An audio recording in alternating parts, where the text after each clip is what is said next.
Karantina Putri Indonesia 2026 akhirnya resmi dimulai setelah melewati rangkaian prakarantina yang penuh persiapan. Para perwakilan terbaik dari seluruh provinsi kini berkumpul dalam satu panggung yang sama, membawa mimpi, harapan, dan ambisi untuk menjadi yang terbaik.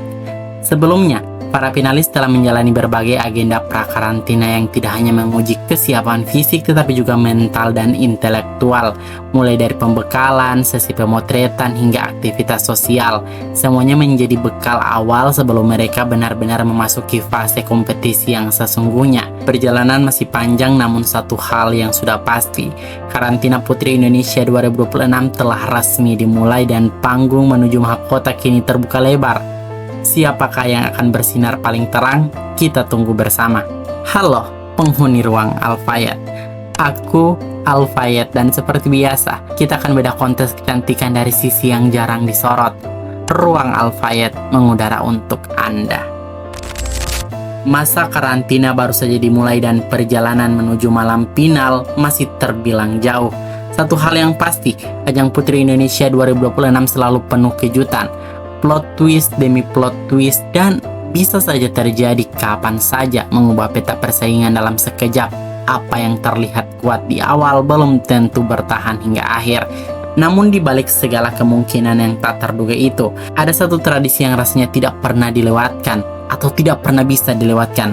Sebagai seorang pageant lovers, ajang Putri Indonesia sudah jadi momen yang paling dinanti, dan rasanya kurang lengkap, bahkan terasa tidak sah kalau belum merilis prediksi pribadi. Jadi, di tengah panasnya kompetisi yang baru saja mulai memanas ini, saatnya aku membagikan nama-nama yang bisa saja menempati top 4 prediksi versi aku. Sebuah prediksi yang tentunya saja bisa berubah seiring berjalannya waktu, tapi tetap menarik untuk diikuti sejak sekarang. Nama pertama yang rasanya hampir semua orang akan langsung mengangguk setuju ketika saya tempatkan di posisi teratas adalah Agnes Rahajeng. Sosok ini bukan sekedar kuat tapi sudah berada di level frontrunner sejak awal, dan menariknya, posisi itu bukan datang tiba-tiba melainkan terbentuk dari proses panjang, bahkan sejak namanya baru sebatas rumor di kalangan pageant lovers. Sebagai adik kandung dari Maria Rahajeng, tentu saja publik langsung menaruh ekspektasi tinggi. Namun kalau kita jujur, sorotan terhadap Agnes tidak bisa hanya disederhanakan karena faktor adik dari mana. Justru yang membuatnya semakin diperhitungkan adalah bagaimana ia mampu membuktikan bahwa kualitas berdiri sendiri. Aura panggungnya kuat, pembawaannya tenang tapi berkelas, dan yang paling mencolok, kemampuan komunikasinya yang terasa matang dan terarah. I am very privileged to be able to have education, to have a safe home. Sejak resmi membawa nama Banten di ajang Putri Indonesia 2026, Agnes tidak bisa pernah keluar dari radar teratas. Hampir di setiap prediksi portal pageant, namanya konsisten bertengger di posisi pertama atau minimal masuk jajaran unggulan utama. Ini bukan sekedar popularitas, tapi juga refleksi dari paket lengkap yang ia tampilkan, mulai dari visual, intelektualitas, hingga kesiapan menghadapi tekanan kompetisi.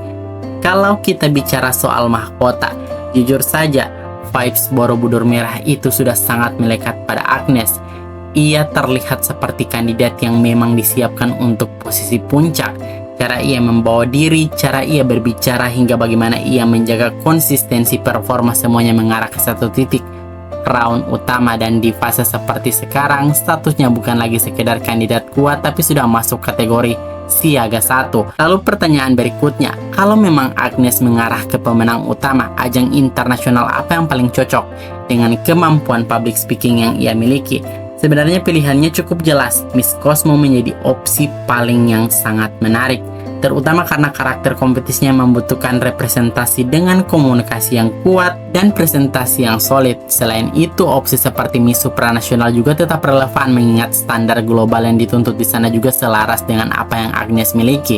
Namun kalau kita berbicara preferensi pribadi, saya lebih condong melihat Agnes ke Miss Cosmo. Tantangannya sekarang adalah pada keputusan Yayasan Putri Indonesia. Apakah mereka siap mengirim pemenang utama ke ajang tersebut? Karena kita tahu pola pengiriman selama ini masih cukup dinamis, bukan tidak mungkin skenario berubah. Misalnya Agnes justru ditempatkan di Borobudur hijau atau biru untuk menyesuaikan kebutuhan ajang internasional.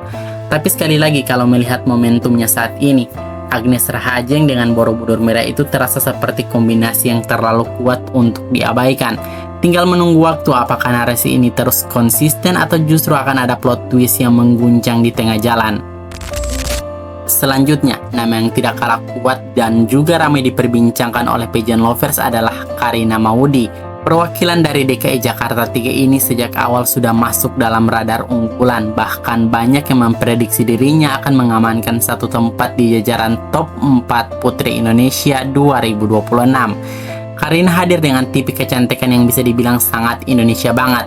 Elegan, lembut, dan sesuai dengan standar mayoritas yang selama ini kerap bersinar di panggung Putri Indonesia.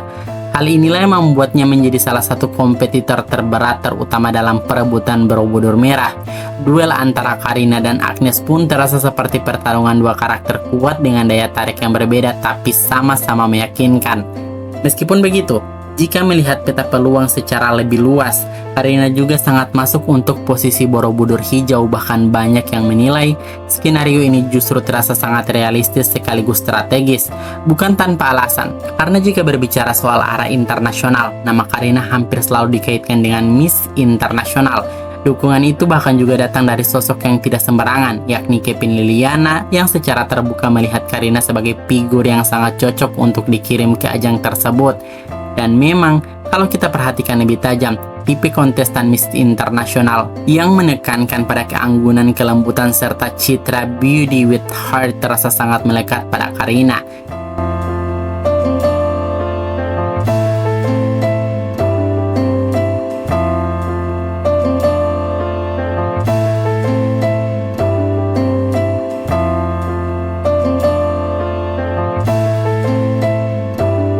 Tidak heran jika banyak pageant lovers yang sejak awal sudah mengunci Karina sebagai kandidat kuat untuk mewakili Indonesia di ajang Miss Internasional. Bahkan jika skenario besar terjadi dan Karina berhasil meraih Borobudur Merah, peluang untuk tetap dikirim ke arah ajang tersebut pun masih sangat terbuka. Namun di luar itu, opsi lain yang tetap juga ada. Ajang seperti Miss Supranasional bisa jadi alternatif yang menarik meskipun secara karakter Karina bisa terasa jauh lebih klik dengan Miss Internasional. Jadi, apapun hasil akhirnya nanti, satu hal yang pasti Karina Maudi adalah paket kuat yang sudah punya arah jelas, tinggal menunggu bagaimana strategi besar akan dimainkan di malam final. Nama ketiga yang juga tidak bisa dilewatkan dalam peta persaingan tahun ini adalah Gisela Tessa, Putri Indonesia DKI Jakarta 2. Sosok ini diam-diam tapi pasti berhasil mencuri perhatian, bukan hanya karena parasnya yang manis dan juga sangat masuk dengan selera kecantikan Indonesia, tapi juga karena satu hal penting, kemampuan public speakingnya yang benar-benar tidak bisa dianggap remeh. So yeah, tonight I want to share to you my focusing from whisper to power. Di tengah kompetisi yang semakin ketat, Gisela hadir sebagai paket yang seimbang. Ia bukan sekedar visual tapi juga punya cara bicara yang terstruktur, tenang, dan terasa matang. Hal ini membuatnya langsung naik kelas sebagai salah satu kandidat yang patut diperhitungkan, terutama ketika kita mulai membahas arah penempatan ke ajang internasional. Kalau kita tarik ke peta besar, Gisela ini sejatinya menjadi rival kuat bagi Karina dalam memperebutkan slot Miss Internasional. Skenarionya cukup jelas, jika bukan Karina yang dikirim ke sana, maka Gisela adalah nama yang posisinya hampir sejajar di urutan teratas. Karakter lembut, elegan, dan pembawaan yang rapi membuatnya tetap relevan untuk standar Miss Internasional. Namun jika melihat kekuatan utamanya, justru ada peluang lain yang terasa sangat menarik. Dengan kemampuan komunikasi yang ia miliki, Gisela sebenarnya sangat layak dipertimbangkan untuk Miss Cosmo. Kita tahu ajang ini menuntut lebih dari sekedar visual. Dibutuhkan wakil yang benar-benar siap, cepat berpikir, dan kuat dalam menyampaikan gagasan. Dan di titik ini, Gisela punya modal yang tidak semua finalis miliki. Memang secara tipe kecantikan Gisela mungkin berbeda dari dua wakil Indonesia sebelumnya di ajang Miss Cosmo. Tapi justru disitulah magic dari Yayasan Putri Indonesia yang sering bekerja, membentuk, mengarahkan, dan memaksimalkan potensi hingga tampil sesuai dengan kebutuhan ajang. Namun yang tidak bisa dibentuk secara instan adalah kemampuan public speaking, dan disinilah nilai lebih Gisela benar-benar terasa. Untuk posisi mahkota sendiri, Gisela saat ini masih berada di jalur realistis antara Borobudur hijau atau biru. Tapi dalam dinamika kompetisi yang penuh kejutan, bukan bukan tidak mungkin posisinya bisa terus naik. Yang jelas Gisela Tessa bukan sekedar pelengkap. Ia adalah kontestan yang siap mencuri momentum kapan saja. Selanjutnya ada nama yang mungkin tidak seberisik 3 nama sebelumnya di kalangan pageant lovers, tapi diam-diam menyampaikan potensi besar. Ayu Sulis, perwakilan dari Sumatera Selatan. Ia sempat menghipnotis perhatian publik berkat satu kekuatan utamanya, fotogenik yang luar biasa. Ayu adalah tipe finalis yang secara visual benar-benar memanjakan mata. Hampir di setiap hasil pemotretan ia tampil konsisten, tajam, cantik, dan punya daya tarik kamera yang kuat. Bahkan bisa dibilang sangat jarang ia terlihat gagal di depan lensa kamera. Dan di dunia pageant, kualitas seperti ini jelas bukan hal kecil, karena visual tetap menjadi salah satu faktor penting dalam membangun impresi awal. Memang jika dibandingkan dengan 3 nama sebelumnya, Ayu belum menjadi kandidat yang paling banyak dibicarakan. Namanya mungkin belum sekuat itu dalam prediksi top 4, tapi justru disitulah letak kejutan yang bisa saja muncul.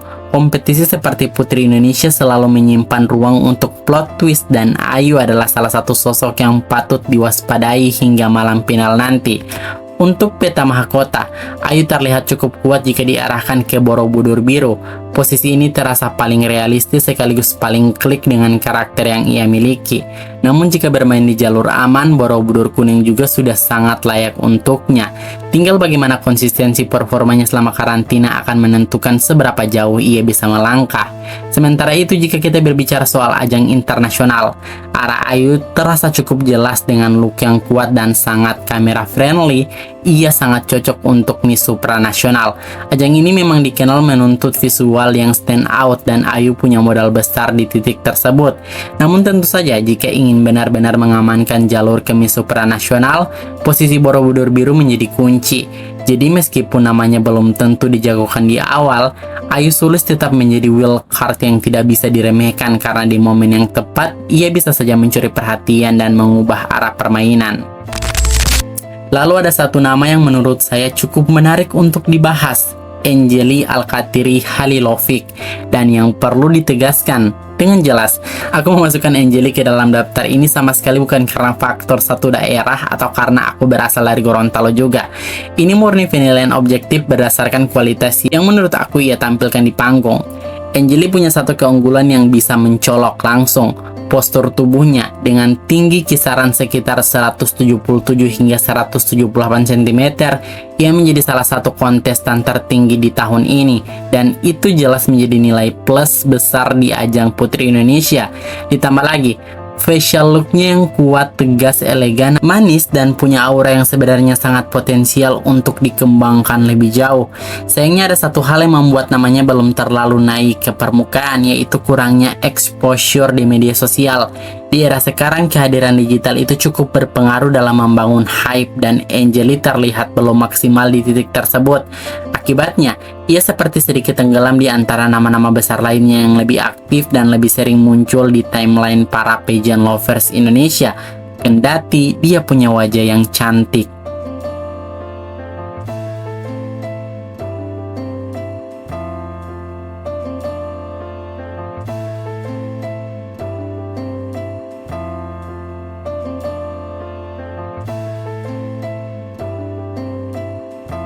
Padahal kalau kita lihat secara objektif, Angelly adalah salah satu kontestan yang sangat layak untuk bersaing memperebutkan satu tempat di jajaran Borobudur. Potensinya ada, tinggal bagaimana ia bisa memaksimalkan momentum selama karantina. Untuk saat ini, mungkin posisi yang paling realistis masih mengarah ke Borobudur Kuning, namun peluang untuk naik tentu tetap terbuka. Untuk arah internasional, Angelly juga punya opsi yang cukup menarik. Dengan postur dan look yang ia miliki, sepertinya ajang Miss Supranasional terasa cukup cocok. Di sisi lain, karakter elegannya juga masih bisa masuk ke standar Miss Internasional. Tinggal bagaimana strategi dari Yayasan Putri Indonesia dapat memaksimalkan potensinya. Jadi sekali lagi, Angelly Alkatiri Halilovic ada daftar ini bukan karena asal daerah, tapi karena kualitas yang aku lihat memang layak di Putri Indonesia. Dan dalam kompetisi yang penuh kejutan seperti ini, ia tetap punya peluang untuk mencuri perhatian di momen yang tepat. Dan nama terakhir yang masuk dalam daftar ini adalah Louisa Mahuje, perwakilan dari Papua Selatan yang membawa pesona khas Indonesia Timur yang begitu kuat dan autentik. Louisa adalah tipe kontestan yang dari segi visual sudah tidak perlu diragukan, eksotis, tegas, dan punya karakter wajah yang sangat berkelas, yang membuatnya semakin menarik.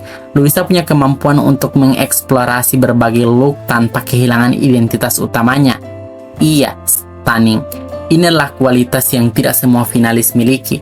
Fleksibel tapi tetap punya ciri khas yang kuat. Memang jika bicara soal peta persaingan, saat ini Louisa mungkin belum berada di jalur teratas untuk Borobudur merah atau hijau. Namun untuk posisi Borobudur kuning peluangnya masih sangat masuk akal. Dengan konsistensi dan momentum yang tepat, ia bisa saja mengamankan posisi tersebut.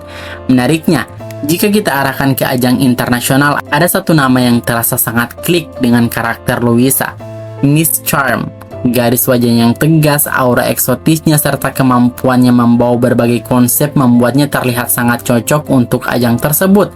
Bahkan bisa dibilang, ia adalah salah satu kandidat terkuat untuk mewakili Indonesia di ajang Miss Charm tahun ini. Dan kalau boleh jujur, ini juga membuka ruang diskusi lebih luas. Sudah saatnya Indonesia kembali memberi panggung besar bagi representasi perempuan Indonesia Timur di ajang internasional.